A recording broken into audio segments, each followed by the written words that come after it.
Selamat pagi Bapak Ibu yang kekasih di dalam Tuhan Yesus Kristus.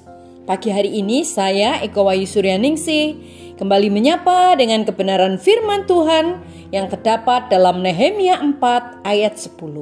Nehemia 4 ayat 10. Berkatalah orang Yehuda, kekuatan para pengangkat sudah merosot dan puing masih sangat banyak. Tak sanggup kami membangun kembali tembok ini. Amin. Bapak Ibu yang kekasih di dalam Tuhan, pernahkah kita mengalami keputusasaan? Keputusasaan mungkin untuk program-program kita merasa kita nggak akan kuat. Dan pertanyaannya, apakah keputusasaan bisa disembuhkan?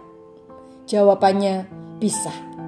Ketika hari ini Bapak Ibu sedang mengalami keputusasaan, mari kita lihat kitab Nehemia. Nehemia adalah seorang pemimpin besar Israel kuno. Dia memahami bahwa ada 4 alasan untuk putus asa. Yang pertama, orang akan mengalami putus asa ketika dia merasa lelah.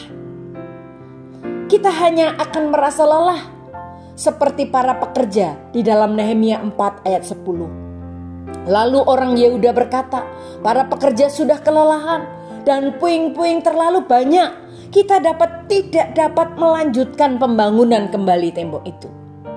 Bapak Ibu yang kekasih di dalam Tuhan, manusia pasti akan lelah. Kita tidak dapat membakar lilin di kedua ujungnya. Jika kita putus asa, kita mungkin tidak perlu mengubah apapun yang besar di dalam hidup kita. Kita mungkin hanya perlu istirahat sebentar.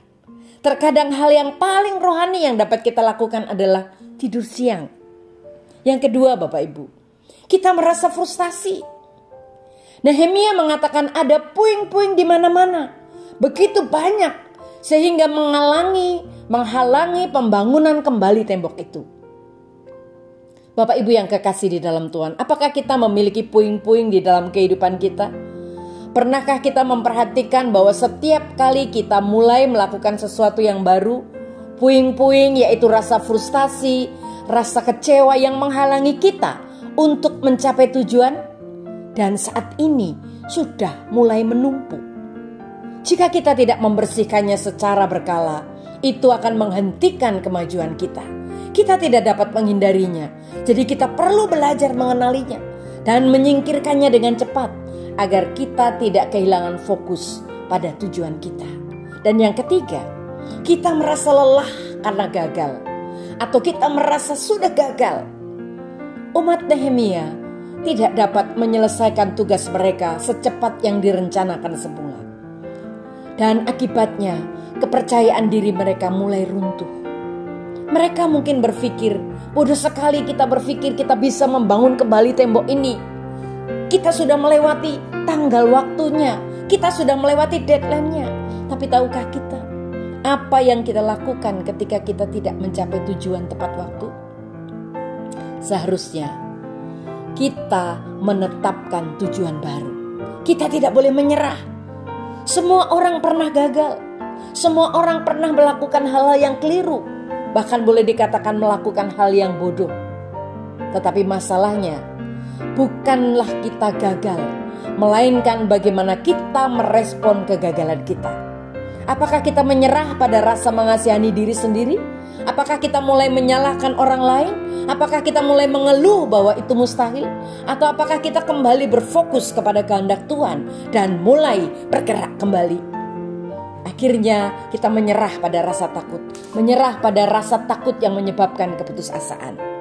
Nehemia menyatakan bahwa orang yang paling terpengaruh oleh rasa takut adalah mereka yang bergaul dengan orang-orang negatif. Mungkin kita begitu putus asa hari ini karena rasa takut. Tetapi saya mau katakan, mari bangkit. Kita melangkah, kita melakukan yang terbaik.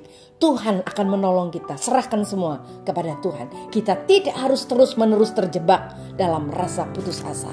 Mulailah menyerahkan semua kepada Tuhan. Amin. Mari kita berdoa. Tuhan Yesus, terima kasih. Firman-Mu mengingatkan kami supaya kami menyerahkan kepada Engkau. Dan kami tidak mau terjebak dalam keputusasaan.